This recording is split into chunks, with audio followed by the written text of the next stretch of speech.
Welcome to my YouTube channel. நம்ம இந்த வீடியோவில் என்ன பார்க்குறதுக்கு முன்னாடி நம்ம சேனலை சப்ஸ்கிரைப் பண்ணிவிட்டு அந்த பெல் ஐக்கானை கிளிக் பண்ணுங்கள். அப்போனா தான் நம்ம போடுற வீடியோ அடிக்கடி உங்களுக்கு வந்துகிட்டே இருக்கும், நீங்கள் பார்த்து என்ஜாய் பண்ணிகிட்டே இருக்கலாம். நம்ம இந்த வீடியோவில் ஹிட்மேன் நம்ம இந்திய கேப்டனாக இருக்கிற நம்ம ரோஹித் சர்மா பற்றி தான். ரோஹித் சர்மா ரத்தம் ஒரு சொட்டு மிச்சம் இருந்தாலும் கதை உன்ன முடியல தொடருது பாரு, அந்த மாதிரி தாங்க வச்சு செய்து செஞ்சுருக்கிறாப்புல நம்ம இங்கிலாந்து பவுலர்ஸை. அது என்னமோ தெரியலைங்க, இவர் அந்த ஒரு ஐசிசி டோர்னமெண்ட் நடக்கிறதுக்கு முன்னாடி ஃபார்மில் வந்துடுறாரு.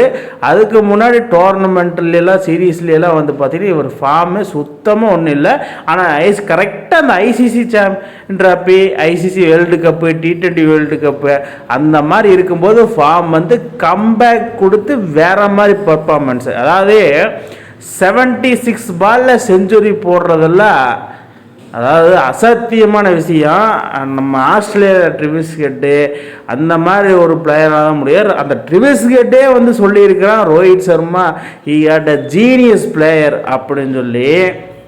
ரோஹித் சர்மா இவரை பற்றி எவ்வளவோ சொல்லலாம். ஏன்னா 3 டபுள் செஞ்சுரி இவரு தான் அடிச்சிருக்கிறாப்புல. அது என்னடா ரொம்ப நாளாக செஞ்சுரி வரலன்னு பார்க்கும்போது இப்போ நம்மால் கொடுத்த கம்பேக்கில் இந்தியன் ஃபேன்ஸே தம்பித்து போன தருணமாக இருக்கிறாங்க. அந்த மாதிரி ஒரு கம்பேக்கு, அதாவது 6 தான். Form is temporary, class is permanent அப்படின்னு எடுத்து சொல்லியிருக்கிறாப்புல நம்ம ரோஹித் சர்மா. நம்ம ஹிட்மேன் என்ன அடி சாவடி மரண பயத்தை காமித்த ரோஹித் சர்மா. இங்கிலாந்து பவுலர்ஸ் பதறிப்போன தருணம் அந்த நம்ம கட்டாக் ஸ்டேடியத்தில். என்ன அடிங்க, அதாவது செதற விட்டுருக்காப்புல. இவனை எப்படா விக்கெட் எடுக்கிறது அப்படின்னு சொல்லி தெரியாமல் திக்குமுக்கு ஆடிட்டாங்கப்பா நம்ம பட்லரோட கூட்டணி.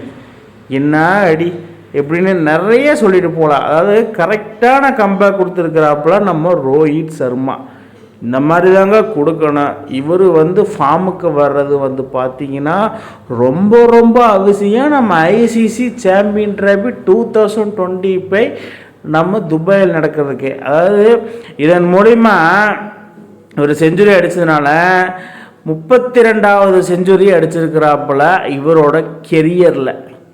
அதாவது ரொம்ப நாளாக வந்து 29 இருந்தார், அதுக்கப்புறம் 30 ஆச்சு, அதுக்கப்புறம் 31 ஆச்சு, இப்போ 32 ஆயிருக்கு. இனிமே வெறும் 12 ரன்களே எடுத்தால் போதும் 11,000 ரன் ஸ்கோரிங்கை இவர் கெரியரில் வந்துடுவாப்புல. அதுக்கப்புறம் நம்ம சார் கங்குலியை ரீச் பண்ணிட்டார்னா அதுக்கப்புறம் ஃபஸ்ட்டு சச்சின், செகண்டு விராட்டு, 3வது ரோஹித் சர்மா.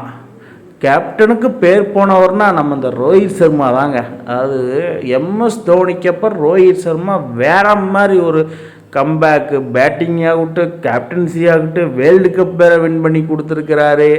அவர் அடித்த அடியில் ஒவ்வொரு அடி இல்லை, இடி மாதிரி. அதாவது 6 தான் இவரை பொறுத்தளவுனா 6 கிட்டிங்க தான். 638 6களை கிட்ட அடிச்சிருக்கிறாப்புல. இன்னொரு 15 6 அடித்தார்னா 650 6 வந்து ரீச் பண்ணிடுவாப்புல. கூடிய சீக்கிரம் 700 ரீச் பண்ணுவார் அப்படின்னு சொல்லி நான் நினைக்கிறேன். மக்களே உங்கள் கருத்து என்ன, பொறுத்திருந்து தான் பார்க்கணும். இந்த மேட்ச்சு கட்டாக்கில் பொழந்து எடுத்துட்டாப்புல. அடுத்த மேட்ச்சு தேடு ஓடியில் என்ன தான் நடக்குது அப்படின்னு சொல்லி வெயிட் பண்ணி தான். அப்படி ஹிட்மேனோட கம்பேக் எப்படி தான் இருக்குன்னு நம்ம பொறுத்து தான் பார்க்கணும். ஆல்ரெடி ஒன்று கொடுத்துட்டாப்புல ரசிகர்களுக்கு ஒரு வான வேடிக்கை. அதுக்கப்புறம் வந்து என்ன தான் நடக்குது அப்படின்னு சொல்லி பொறுத்திருந்து தான் பார்க்கணும். இந்தியாவுக்கு இந்த மாதிரி ஒரு பர்ஃபெக்ட் மேட்ச்சு வைஸ் கேப்டன் யாராவது சுப்மன் கில் இந்த மாதிரி ஒரு இதில் வேற மாதிரி ரோஹித் சர்மா கம்பேக்குனா இப்படி தான் இருக்கும். அது எல்லாத்துக்குமே தெரியும். சும்மா நான் ப்ராப்பர் ரவுடி இல்லைம்மா, நான் பொழப்புக்கே ரவுடி தான், அந்த மாதிரி ஒரு கம்பேக்கு ரோஹித் சர்மா.